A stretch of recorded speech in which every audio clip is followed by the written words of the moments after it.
Muito bem. Então o pastor poderia pregar tudo de novo. Irmãos, nós temos sido impactados. Pastor Gilberto é o tipo da pessoa e quando ele começa a falar assim, você fala assim, meu Deus, para onde ele vai? Até ele te colocar num canto, um beco sem saída, e o único meio de você resolver é para cima. É para cima. Não tem jeito.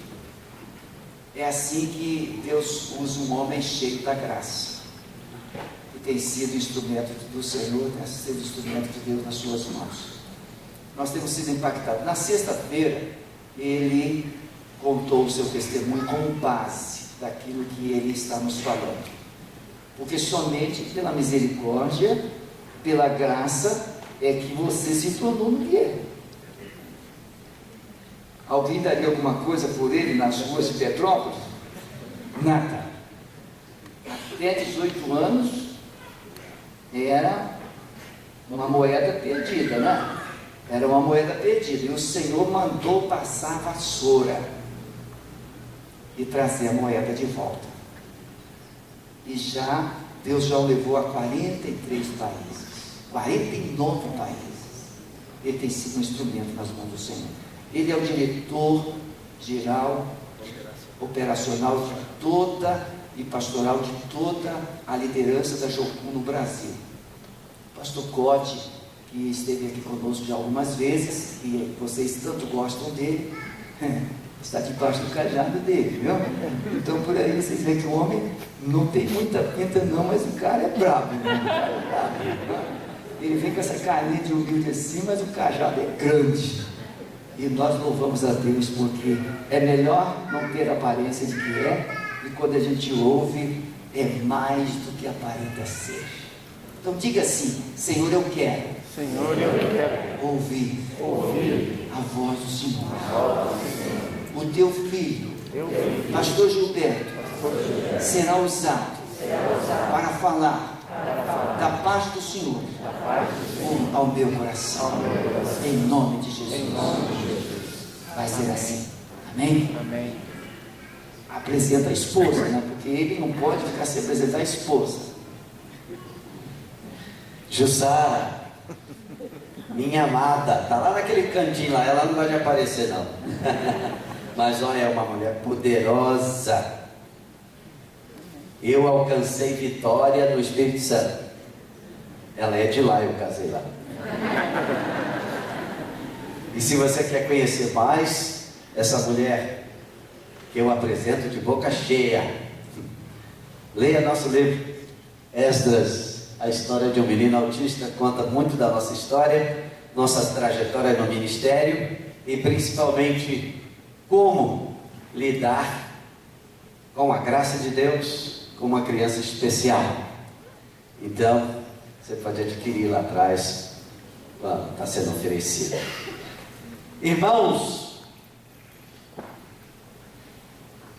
nós precisamos de homens de Deus na sociedade.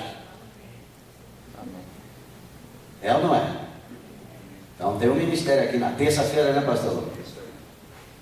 Homens, assumam posição. Nós estamos vivendo hoje uma crise de liderança no mundo todo. Esta crise de liderança é exatamente o reflexo da ausência, da retirada dos homens da função, do papel, do chamado e da unção que vem de Deus sobre a figura do homem. Não tem nada a ver com ser mais importante do que as mulheres. Não, Deus não fez o homem superior à mulher. E se tem uma coisa que você não vai achar na Bíblia, então homens, prestem atenção nisso, e mulheres também, é que mulher tem que obedecer a marido. Isso não está na Bíblia. Obediência. Tem algumas irmãs que estão regozijando. Obediência é: filhos, obedecei a vossos pais no Senhor, porque é justo. E esta obediência é principalmente quando os filhos ainda estão debaixo da tutela dos seus pais. Mas nem é a vontade de Deus que isso permaneça assim, porque Deus nos criou para responder diretamente a Ele, e uns aos outros numa unção de interdependência. Então eu sou pai de 4 filhos, e na minha casa, os meus filhos deviam, e 2 deles ainda devem obediência a mim, porque estão comendo do arroz, do feijão que eu como. A minha filha caçula, um tempo atrás, deu um piti nela, e ela saiu assim, meio vazada, até chegou e bateu a porta do quarto. Eu fui atrás e falei: não bate a porta não. E esse quarto é meio bagunçado, você tem que arrumar. Não, mas o quarto é meu. Não, fui eu que fiz. E tudo que está aí foi eu que coloquei. Você está aqui de favor. Eu estou deixando você morar, ter um quarto seu. Mas as ordens vêm daqui para você. Então, não é do jeito que você quer, é do jeito que eu estabeleço. Deve ser assim, tem que ter ordem. Quando meu filho mais velho estava lá na sua adolescência, né? E aí eu cheguei um dia em casa assim, de repente, na hora do almoço, e eu ouvi. Adolescente é meio folgado, né? Acha que sabe de todas as coisas, né? Aí ele chega e eu estou ouvindo: ih mãe, você é burra, ih mãe, você é estúpida. Eu cheguei assim, garrei, assim, levantei assim, falei: quem que é burra aí? Quem que é burra aí? Eu sou muito burro, eu sou muito estúpido, eu sou burro mesmo. Me deu uma vontade de rir, mas eu tive que manter a pose, né? Assim: olha, esta mulher é a minha namorada, é a minha garota. Você desrespeite ela e eu parto a sua cara. Você vai respeitar sua mãe. Homem foi estabelecido no lar para ser o cabeça do lar. Isso não significa superioridade, significa uma função como Jesus exerce sobre a igreja, para amar. Você não vê ensinamento na Bíblia que mulher tem que amar marido. Só tem um lugar na Bíblia, e eu acho que é em Timóteo, que eles ensinam as viúvas a ensinarem as mais novas a serem boas donas de casa e a amarem seus maridos. Mas todo o ensino, focalização de amor é do homem para com a mulher, como Cristo amou a igreja e sacrificialmente se ofereceu para cuidar dela, para tratar dela, para aperfeiçoá-la e assim por diante. Esta é a unção que está sobre o marido para exercer uma função. Outra coisa que está meio distorcido, fora do lugar, é que cuidado, disciplina, correção de filhos é responsabilidade do marido, do pai, não é da mãe. Sabiam disso? Da mesma forma que Deus disciplina, corrige todo filho a quem Ele ama.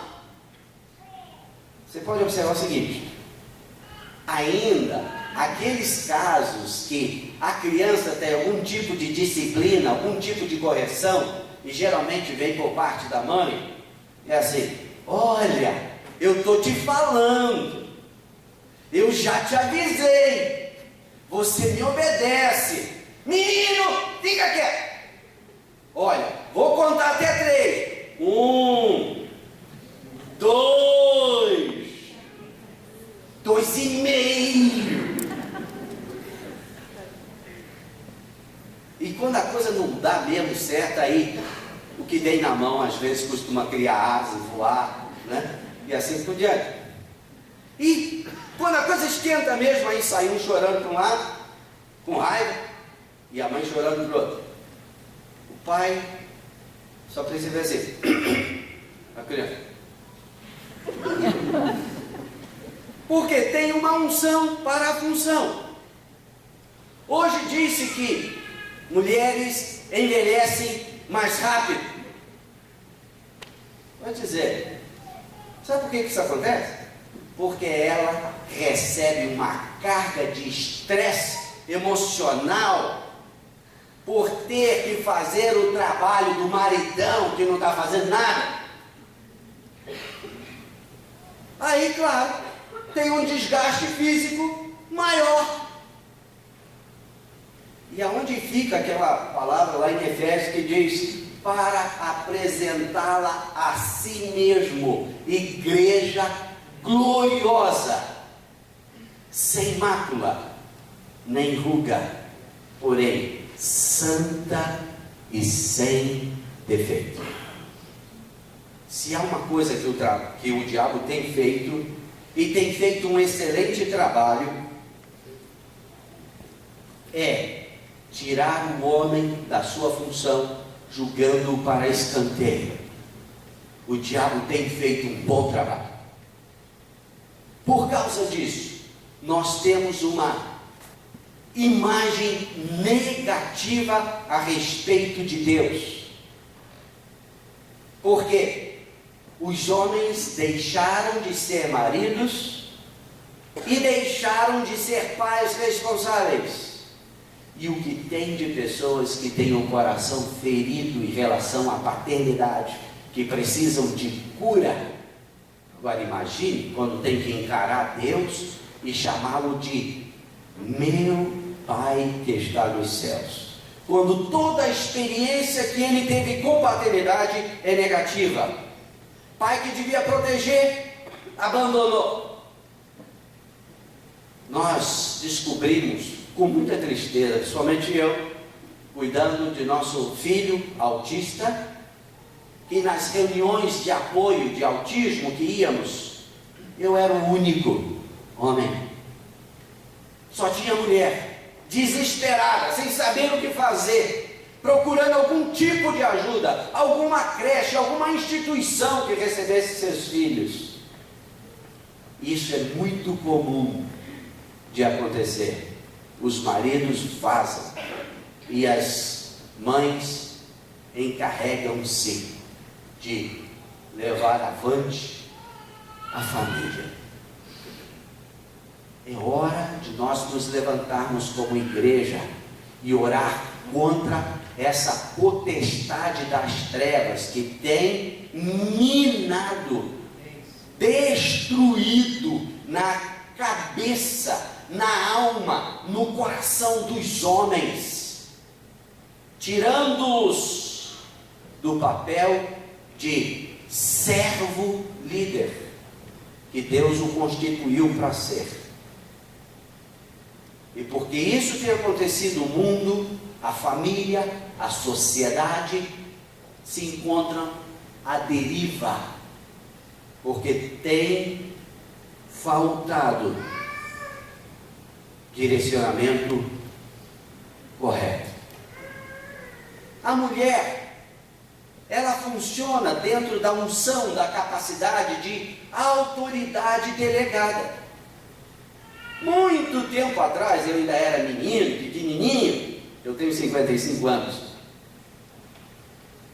Ainda na época que os pais eram mais presentes no lar, a mãe sempre seguia a direção que o marido tinha estabelecido para casa. Mas quando o filho aprontava alguma coisa fora daqueles parâmetros, ela dizia: olha, quando seu pai chegar, a gente vai conversar sobre isso. Hoje não pode falar isso porque Ele não vai chegar. Se chegar. Mais de 50% dos lares brasileiros têm sido governados, sustentados por mulheres. Não tem maridos. Mais de 50% das crianças não tem nenhum nome do pai. E a lei tem que ser estabelecida no sentido de até processar o indivíduo, para pelo menos dar um nome para o que gerou. Isso é estratégia do diabo. E por causa disto, as famílias estão se diluindo. Por causa disso, hoje já se tenta mudar o conceito de família. Não é mais um homem, uma mulher e filhos. Pode ser 2 mulheres e filhos. Pode ser 2 homens e filhos. E só tem uma regra na Bíblia que estabelece casamento, que Deus não abre mão. Só uma regra. Isso para não ser nada complicado para se guardar, né? Alguns falam, julgo desigual. Não tem nada a ver isso. Nós falamos sobre tudo. Uma regra simples. Tem que ser um homem e uma mulher. Só isso. O resto é negociável. E aí você tem os riscos, os prós e os contras, mas a decisão ainda é sua. Mas por causa de tanta coisa que tem acontecido, e eu vou te dizer, a culpa é do lado do homem. Hoje já não se pensa tanto em casamento. Tem mães que orientam as filhas a não se casarem.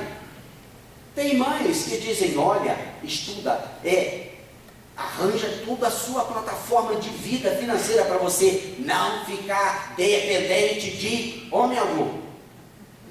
Sabe por quê? Porque até nos casamentos normais, o dono do dinheiro é o homem. A mulher, às vezes, tem que cortar uma volta, às vezes até dá um jeito de dar um cambalacho no marido para juntar algum dinheirinho para fazer alguma coisa do interesse dela, porque ele é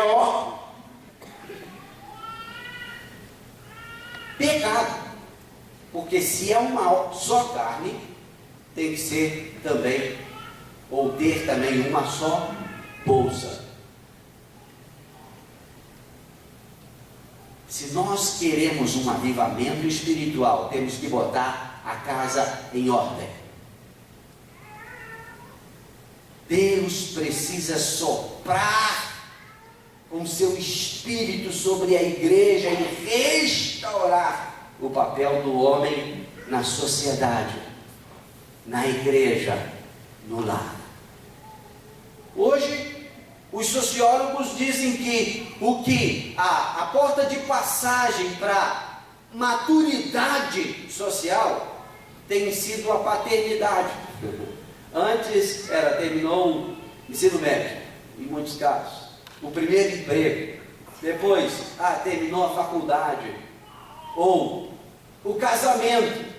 Hoje nós temos filhos com 30 anos que são adolescentes. Não tem maturidade alguma. Eu me casei com 20 anos de idade. E eu sou um forte encorajador aos rapazes e às moças se casarem cedo. Porque não tem maneira melhor de curtir a vida do que ser uma só carne. Não é uma carne só não. Uma só carne, diferente. Cedo, desfrutando a bênção de Deus. Meu filho casou-se com 21 anos. Eu abracei ele e disse, filho, você está 1 ano atrasado, hein?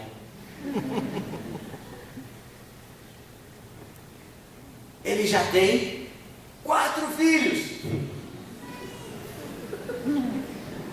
E tudo indica que vai me passar. Mas os casais hoje não querem nem pensar nisso.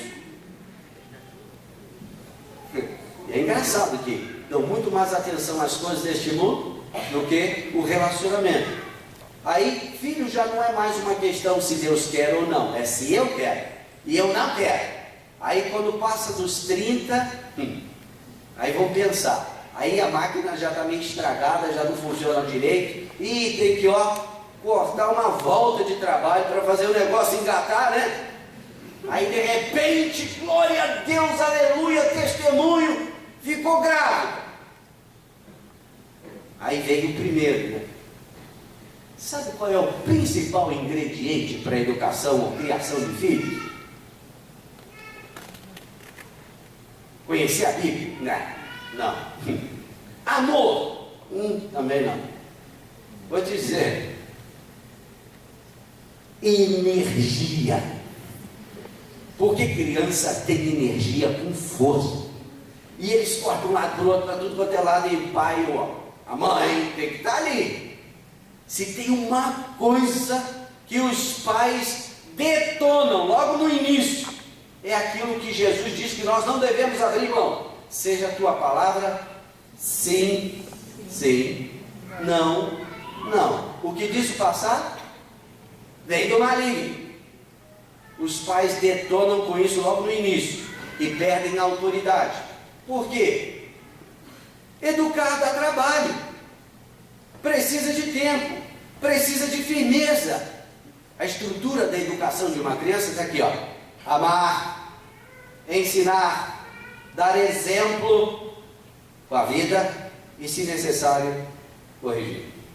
Amar, ensinar, dar exemplo com a própria vida e, se for necessário, corrigir. Isso dá um trabalho. Aí os pais logo no início dizem, não para quase tudo. Sabe por quê? Porque o sim dá trabalho. Mas muitos desses nãos são falsos. E a criança não vai aceitar numa boa. E ela vai ficar, mas por quê? Mas isso, e mais aquilo. Aí você tem que usar da estratégia do reino das trevas. Eu sou mais forte, eu sou seu pai, eu sou sua mãe, e eu disse não, e não. Mas isso é ameaça. E o reino de Deus é estabelecido no princípio de amar e confiar. O reino das trevas é de negociar e, se não der certo, ameaçar. Olha, se você não me obedecer, eu vou te dar um couro. Trevas. Não funciona. Isso é porque os homens deixaram de lado. Aí, tem os filhos lá depois de 30 e poucos anos, não tem mais energia, porque quem tem energia é jovem, o negócio já está ladeira abaixo. Aí depois, quando a criança está com 2, 3 anos de idade, chega alguém, que bonitinho, que maravilha, quando é que você vai ter o outro? Deus me livre! Não quero saber de outro de jeito nenhum, eu não dou conta deste. E aí nós temos uma encrenca muito grande. Sabe por quê? Porque o principal laboratório de liderança é o lar. São os filhos, os pais criando seus filhos juntos. Os filhos juntos, eles se pegam. Então os pais têm que ensinar. Eles aprendem a negociar. Eu quero brincar disso. Não, mas eu não quero brincar disso, eu quero brincar disso aqui. Não, mas eu quero brincar disso. Tá bom, então eu brinco com você disso e depois você brinca comigo com aquilo, tá bom? Então tá. Negócio.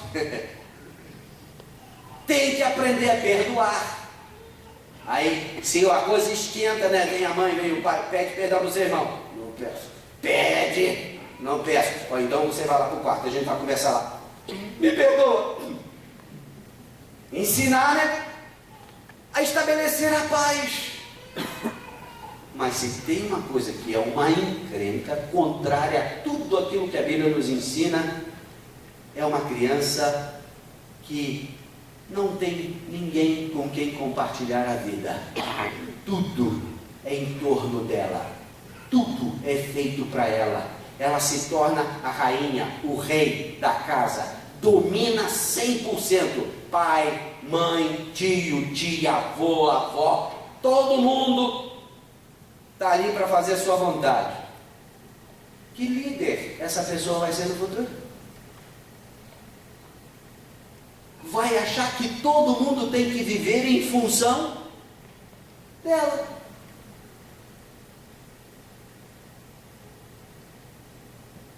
Vai aprender a prevalecer. Nunca vai aceitar um não como resposta.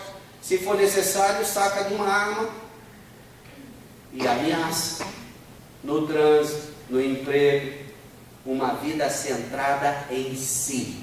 Isso é o melhor treinamento para egoísmo, ou seja, uma vida contrária a amor. Homens, Deus está te chamando de volta. Nós precisamos treinar nossos filhos a serem homens. Eu vou fazer esse ano 35 anos de casado, e agora em setembro, dia 16 de setembro, eu ainda sei.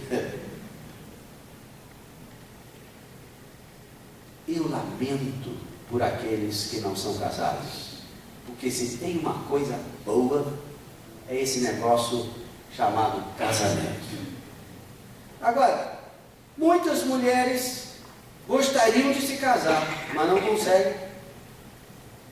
Por quê? Os homens estão muito devagar.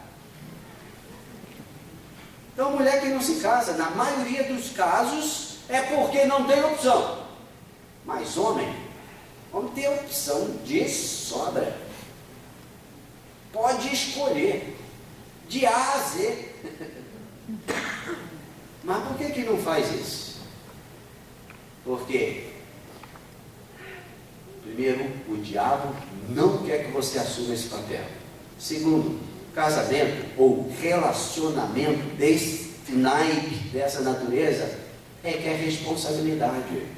E nós estamos fugindo disso. Rapazes, adolescentes, pensem nisso. Deus disse: não é bom que o homem esteja só. Far-lhe-ei uma adjutora que lhe seja fiel. No seu caso, já está feito. Já está feito. Apenas você só precisa abrir os seus olhos. Deus quer trazer de volta aquilo que nós deixamos perder. E se há uma coisa que toda igreja precisa fazer com urgência, é buscar a direção de Deus para restaurar o papel do homem no lar, na igreja e na sociedade. Amém. E as mulheres dizem: amém. As mulheres dizem: amém. Então comecem a orar para que Deus tenha misericórdia e alguma coisa começa a se mover a partir daqui, que atinja outras igrejas. Curitiba, Paraná, o Brasil. Nós precisamos de um avivamento. Amém? Amém. Isso foi só uma palhinha, mas não é a minha mensagem. Esqueci. Vamos ler uma história de avivamento, já que nós precisamos tanto de avivamento. Atos capítulo 19. Abra sua Bíblia aí. Atos 19.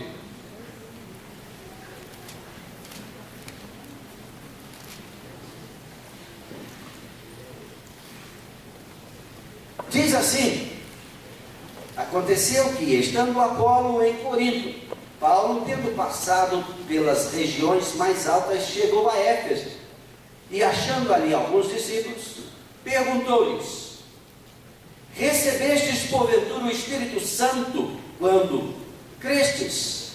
Ao que lhe responderam: pelo contrário, nem mesmo ouvimos que existe o Espírito Santo. Então Paulo perguntou: em que, pois, fostes batizados? Responderam: no batismo de João. Disse-lhes Paulo: João realizou o batismo de arrependimento, dizendo ao povo que cresce naquele que vinha depois dele, a saber, em Jesus. Eles, tendo ouvido isto, foram batizados em o nome do Senhor Jesus. E impondo-lhes Paulo as mãos, veio sobre eles o Espírito Santo, e tanto falavam em línguas como profetizavam. Eram ao todo uns 12 homens. Durante 3 meses, Paulo frequentou a sinagoga, onde falava ousadamente, dissertando e persuadindo com respeito ao reino de Deus. Com respeito ao reino de Deus. Visto que alguns deles se mostravam empedernidos e descrentes, falando mal do caminho diante da multidão, Paulo, apartando-se deles, separou os discípulos, passando a discorrer diariamente na escola de Tirano. Durou isto por espaço de 2 anos, dando ensejo a que todos os habitantes da Ásia ouvissem a palavra do Senhor, tanto judeus como gregos. E Deus, pelas mãos de Paulo, fazia milagres extraordinários, a ponto de levarem aos enfermos lenços e aventais do seu uso pessoal, diante dos quais as enfermidades fugiam de suas vítimas e os espíritos malignos se retiravam. E alguns judeus, exorcistas ambulantes, tentaram invocar o nome do Senhor Jesus sobre possessos de espíritos malignos, dizendo: esconjuro-vos por Jesus a quem Paulo prega. Os que faziam isto eram 7 filhos de um judeu chamado Seva, sumo sacerdote. Mas o espírito maligno lhes respondeu: conheço a Jesus e sei quem é Paulo, mas vós, quem sois? E o possesso do espírito maligno saltou sobre eles, subjugando a todos, e de tal modo prevaleceu contra eles, que desnudos e feridos fugiram daquela casa. Chegou este fato ao conhecimento de todos, assim judeus como gregos, habitantes de Éfeso. Veio temor sobre todos eles, e o nome do Senhor Jesus era engrandecido.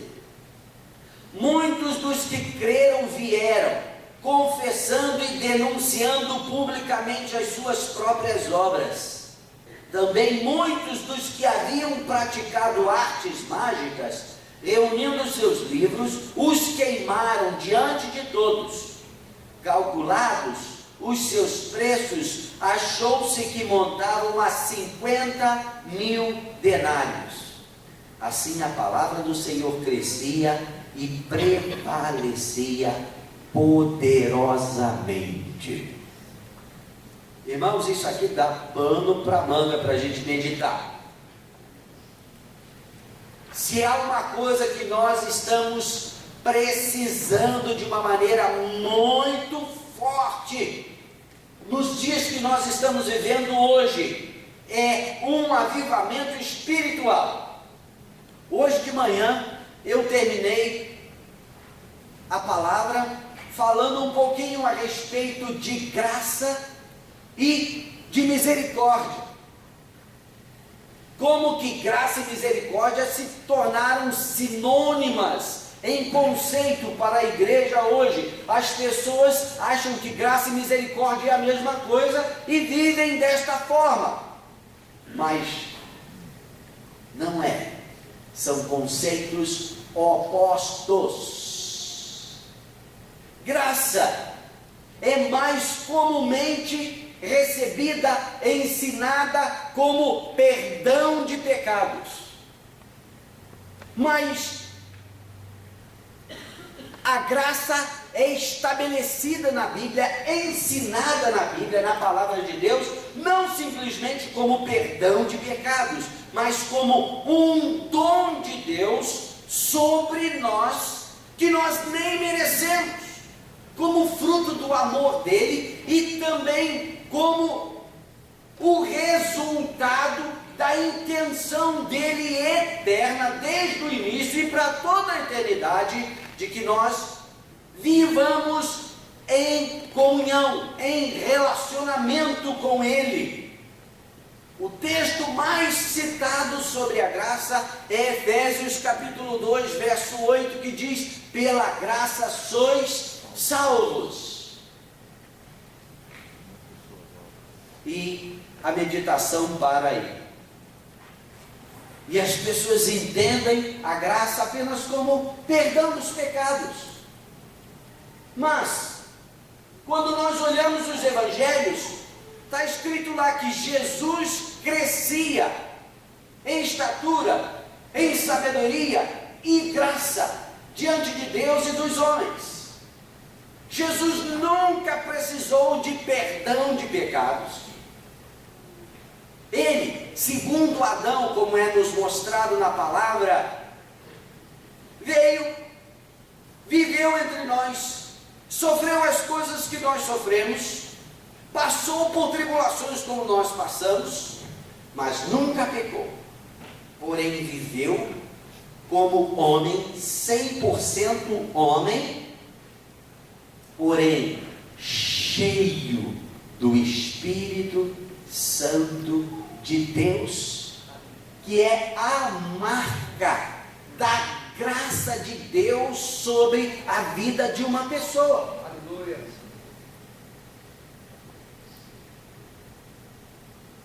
Nós temos tantas citações na palavra a respeito da graça, que diz que ela é melhor que a vida, como está escrito em Salmo 63, verso 3, porque a tua graça é melhor que a vida.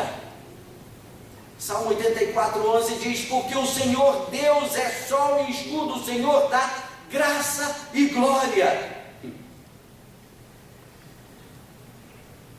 Paulo, quando fala sobre isso, ele diz que nós não temos mais que ficar lidando e pelejando contra o pecado não terá domínio sobre vós, porque estás debaixo da graça, não da lei.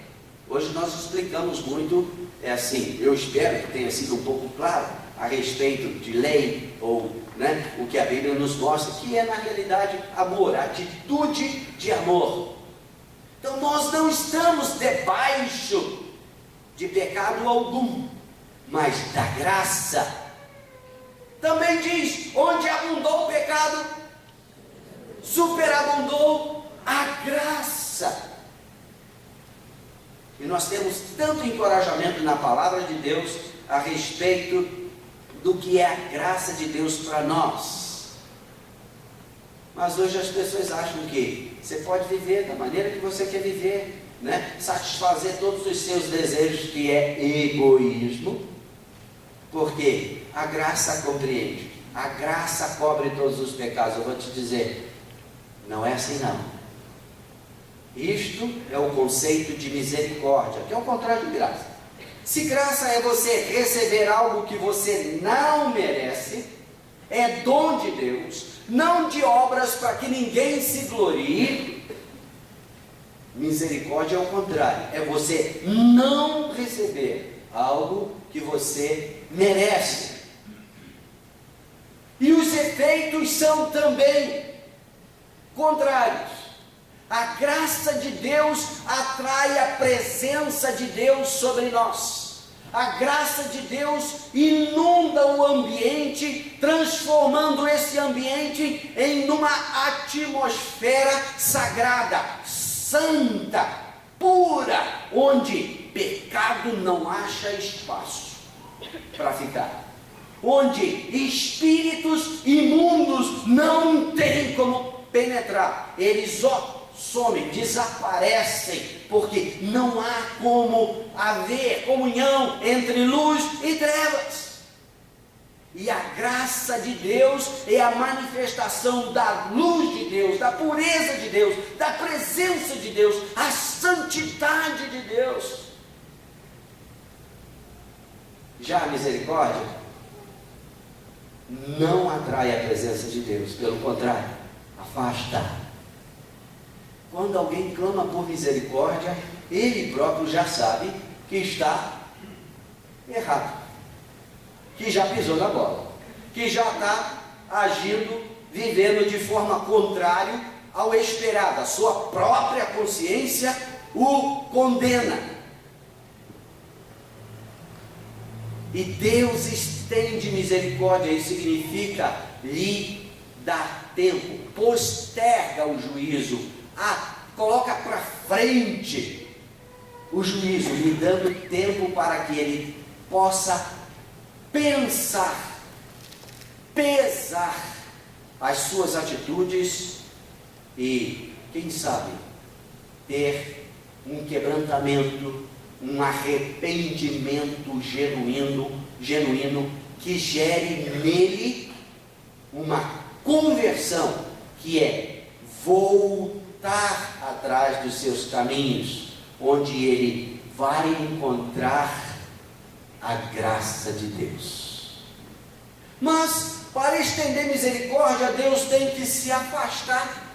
Por quê? Se ele ficar muito presente, muito próximo, a sua santidade o consumiria o pecador.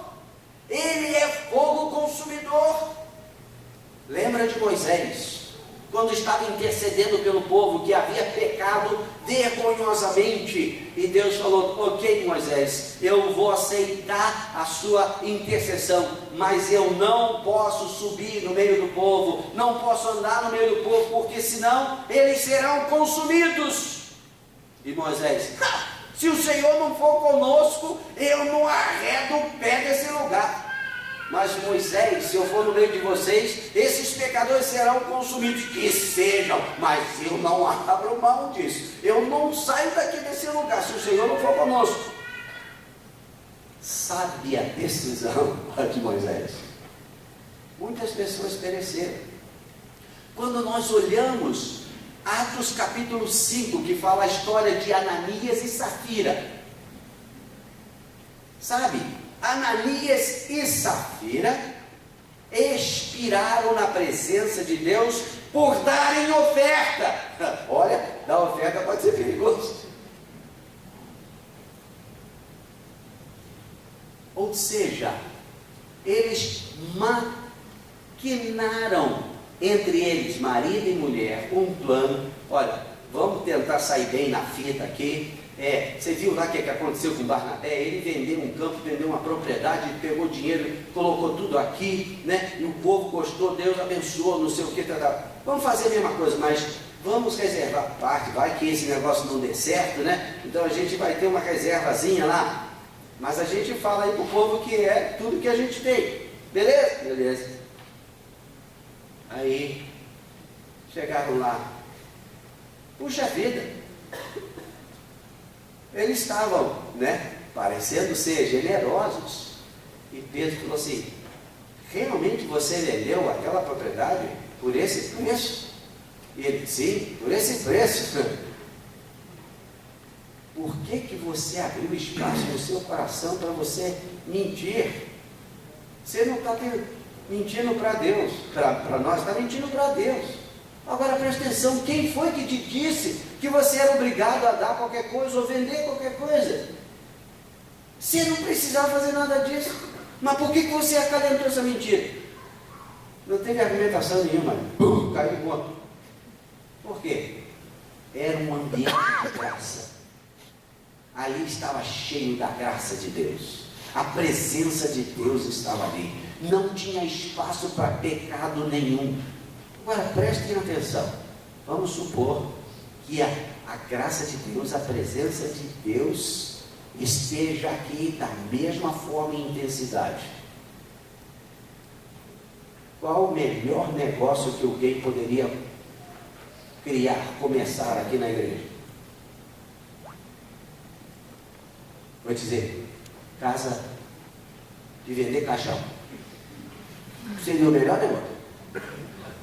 Porque eu vou te dizer, nós temos, infelizmente, estado comprometido com mentira, com falsidade, com hipocrisia, e mantemos a aparência, e não expiramos, não caímos duro, como foi o caso de Ananias, e depois Safira. Por quê? não existe tanto da presença de Deus no nosso meio, infelizmente. E é por isso que não há o temor do Senhor.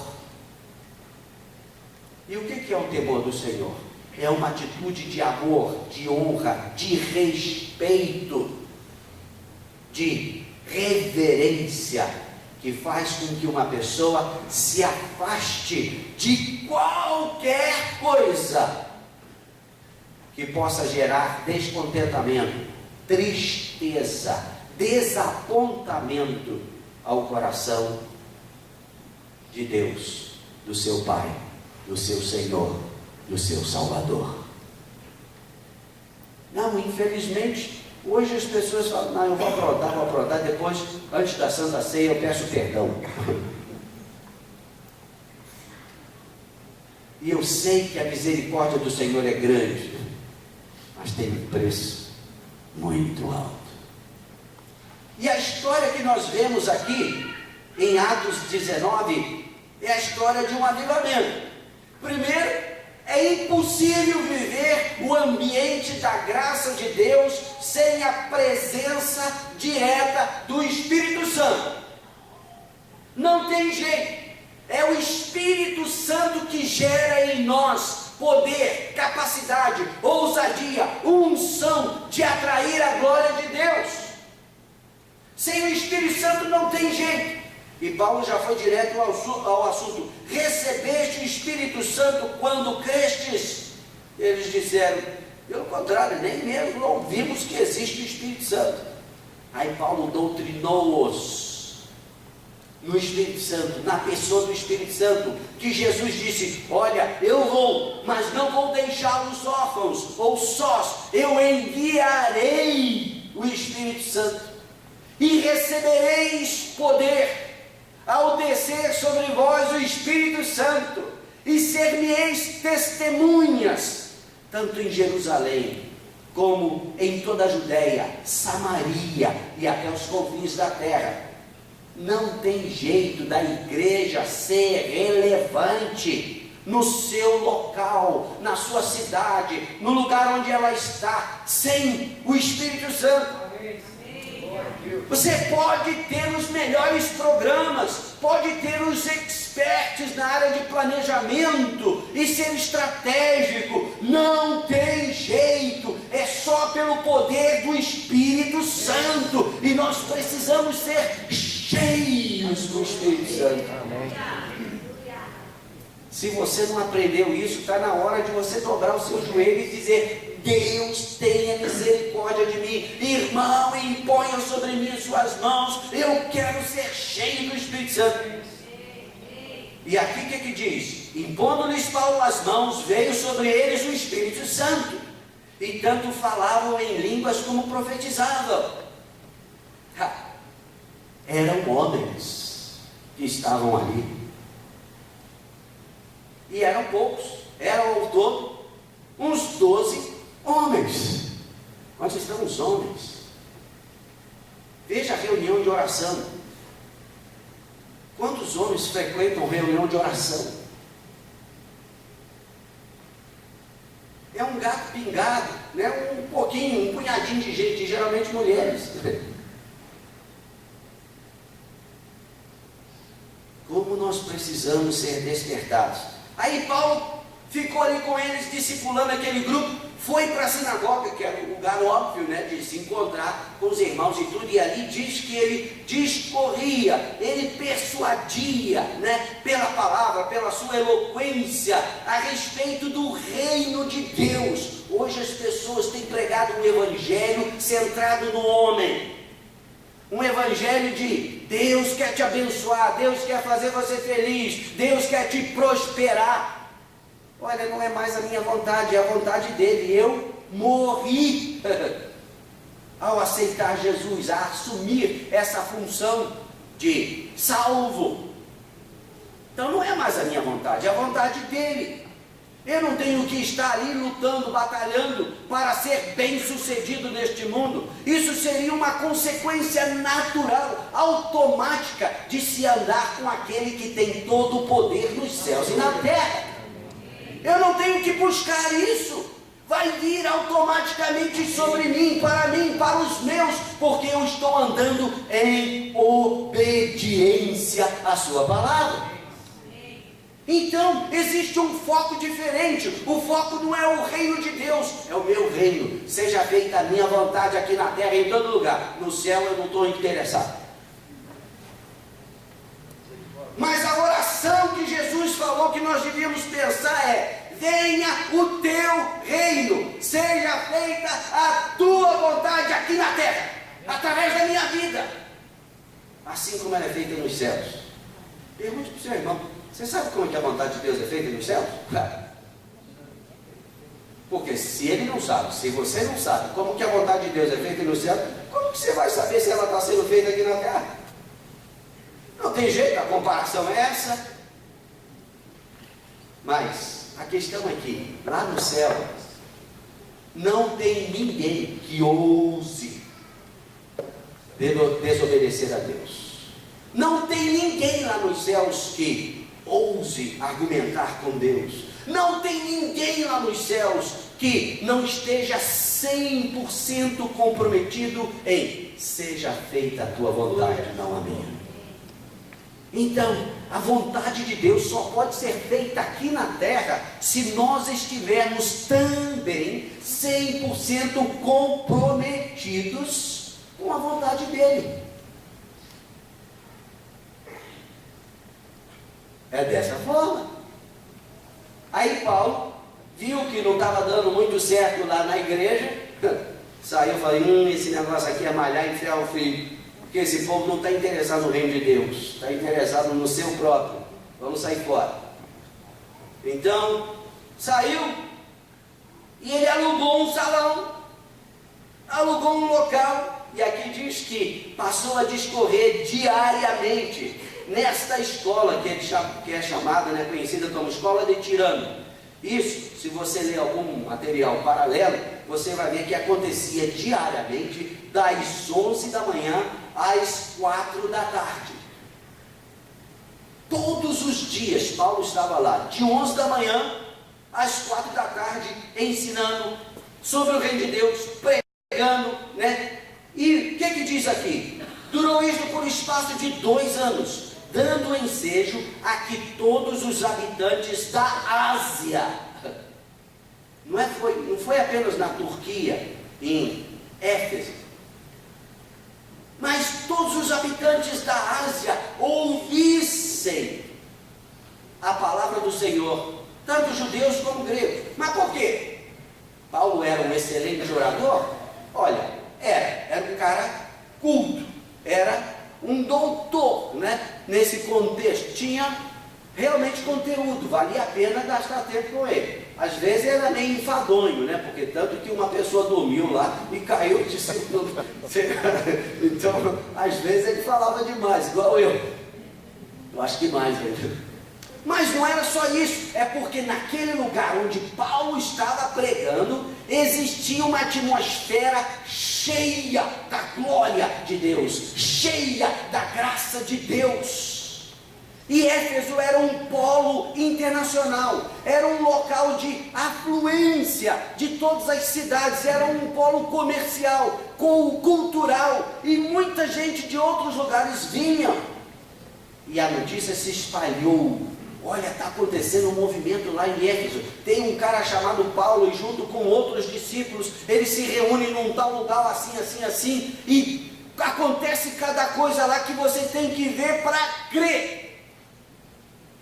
Qualquer enfermidade, pessoas chegam lá, são curadas, não precisa de tomar nada, nem de beber nada, nem de ter rosa na mão, nem passar em sal grosso, não precisa de nada disso, eles são curados. E tem aqueles que, eles veem aquilo tudo e dizem: puxa, meu pai está muito mal em casa, ele não consegue nem andar. Aí o que o Paulo faz? Olha, leva esse lencinho aqui, coloca em cima dele lá. E não é que funciona, é isso que está escrito aqui, E Deus, pelas mãos de Paulo, fazia milagres extraordinários, a ponto de levarem aos enfermos lenços e aventais do seu uso pessoal, diante dos quais as enfermidades fugiam das suas vítimas, e os espíritos malignos se retiravam. Com certeza, quando alguma coisa começa a dar certo, começam a surgir charlatões. Tem isso. Os oportunistas, aproveitadores. E aqui diz, e alguns judeus, exorcistas ambulantes, queriam ganhar um troco, né?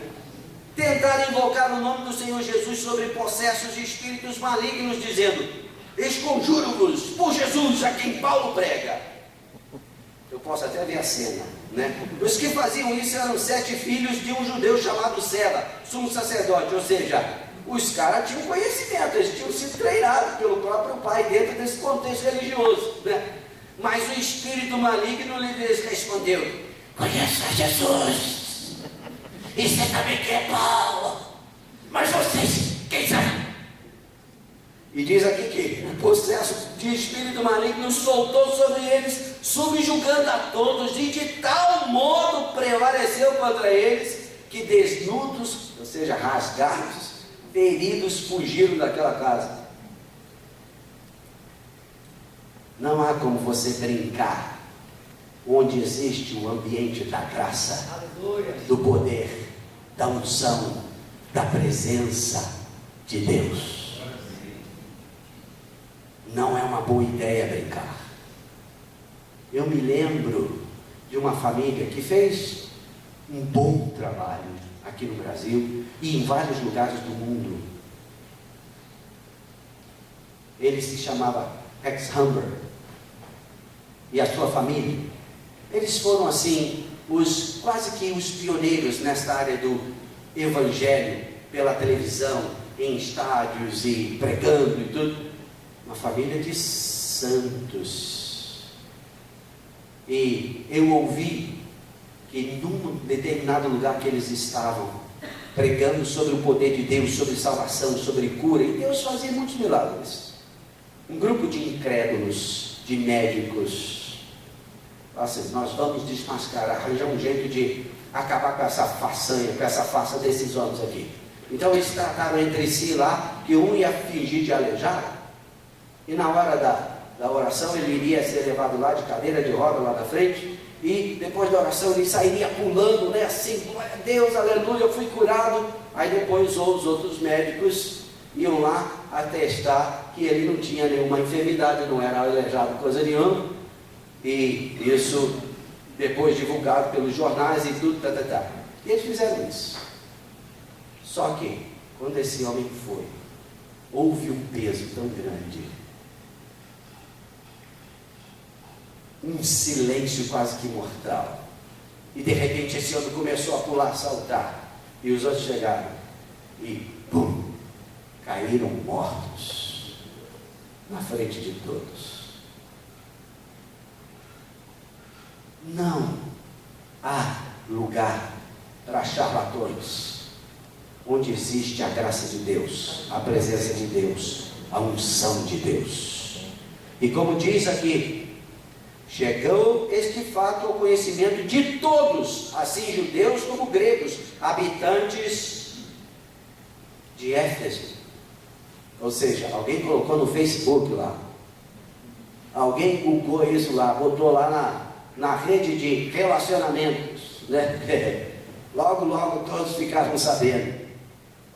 Não sei como que eles divulgaram tão rápido, mas o resultado veio temor sobre todos eles, e o nome do Senhor Jesus era engrandecido. Muitos dos que creram vieram confessando e denunciando publicamente as suas próprias obras. Este é um sinal de avivamento, quando pessoas debaixo da convicção de pecado que o Espírito Santo gera, publicamente confessam seus pecados Eu sou um homem adúltero, eu sou um trapaceiro, eu sou um roubador, eu sou isso, eu sou aquilo, mas eu não quero ser mais assim, e eu estou aqui por misericórdia, orem por mim, eu preciso de uma nova vida. Quando não existe essa necessidade de reconhecer os seus próprios pecados, assumindo responsabilidade sobre isso, é porque o ambiente não está saturado da graça de Deus. Precisamos de um avivamento. E aqui diz, também muitos dos que haviam praticado artes mágicas, reunindo os seus livros, os queimaram diante de todos. Calculados os seus preços, achou-se que montavam a 50 mil denários, ou seja, um denário era o preço de uma diária de um trabalhador. 50 mil diárias. Eu não sei qual que é o preço da diária de um trabalhador aqui, mas lá onde eu moro, uma faxineira, alguém que vai fazer o trabalho de faxina numa casa, cobra em torno de R$100 por dia pelo seu trabalho. Um pedreiro, meia colher, que eu não contrataria, em torno de R$150 por dia. Se fosse R$80 a diária, o que eles queimaram lá diante publicamente, dava R$4 milhões. Olha, dava para fazer uma boa ajeitada aqui. Vocês estão precisando construir um prédio de 3 andares, né? Seria uma boa ajuda, não? Se fosse R$100 de diária, 5 milhões de reais. Isso só é possível com genuíno, verdadeiro arrependimento e conversão. Porque se tem uma coisa que compete com Deus a respeito de senhorio sobre a nossa vida, é dinheiro, mamon, riquezas. Tanto que Jesus disse, não podeis servir a Deus e as riquezas. Onde estiver o seu tesouro, ali estará o seu coração. Não tem jeito. Então, verdadeira conversão faz com que nós estabeleçamos Jesus como Senhor, como soberano sobre a nossa vida, sobre tudo que nós temos, tudo que fazemos e tudo aquilo que vivemos. Isso só é possível quando há a manifestação da graça de Deus, da pessoa do Espírito Santo em nós. Isto não se refere a uma, a duas, a um grupinho de pessoas que estão comprometidos com Deus. Isso é gerado através da congregação. Deus nem permite que uma pessoa seja realmente o ícone, porque para que ele não seja corrompido, o Todo-Poderoso, o homem poderoso que pisa na cabeça do diabo. Não, isso é perigoso. Isso é atraído pelo ambiente congregacional, ou seja, o grupo, o corpo comprometido com a cabeça que é Cristo. Aí os dons do corpo começam a aparecer. Os ministérios do corpo começam a ser usados, trabalhados. Qualquer pessoa é instrumento da graça de Deus. Você não precisa marcar uma audiência com o pastor. Você não precisa de ter um grupo especial para ministrar libertação. Para te falar a verdade, nem necessita de ministério de libertação, porque a graça de Deus é tão abundante, a presença de Deus é tão abundante, que não tem espaço para mentira, para o pecado, para Satanás, para demônios escondidos, para demônios de família, ou maldição de família. Tudo Sai! Porque a presença de Deus é tão forte e não tem espaço para outras coisas. Irmãos, nós precisamos reler a Bíblia. Nós precisamos entender que isso é de Deus para nós. Esta é a posição da igreja neste mundo. E eu vou te dizer, por mais incredulidade que existe neste mundo, as pessoas estão desesperadas por autenticidade. E só tem um jeito de você ser verdadeiramente autêntico, é voltando à sua própria origem. Você é criado à imagem e semelhança de Deus, é remido, salvo, resgatado pelo sangue do Cordeiro. É aquele que pode dizer: maior é aquele que está em mim do que aquele que está no mundo. É aquele que pode dizer: o maligno não pode me tocar, porque eu tenho um compromisso com santidade.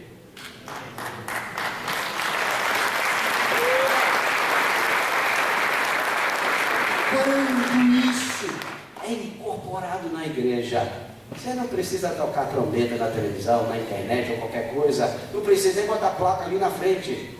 As pessoas virão, como acontecia na escola de Tirano, de toda a parte da Ásia, porque há um desespero de necessidade por Deus neste mundo, e Deus nos chamou para ser a resposta dele às necessidades deste mundo. Então eu tenho orado: Deus, a começar em mim, faça diferença.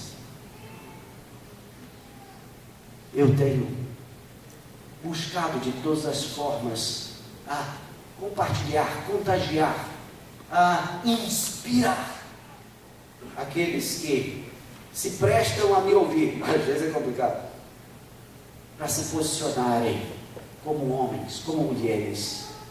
Senhor, eis-me aqui, faça a tua vontade na minha vida.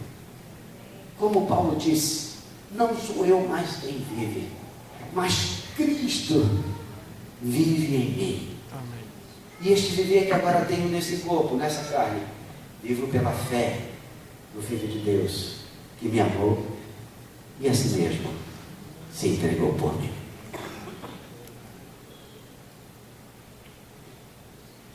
Eu não sei qual é a sua situação, qual é a sua briga, a sua batalha, o seu desafio, mas eu vou te dizer uma coisa: esquece esse negócio todo.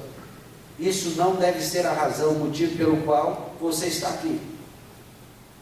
Se é, se foi, não, está na hora de você largar isso de lado e dizer: Deus, eu estou aqui porque eu entendi o seu chamado para mim, e eu quero dizer yes. Eu quero dizer sim. Eu quero dizer: eu quero fazer diferença. Eu não quero que a minha vida passe em vão.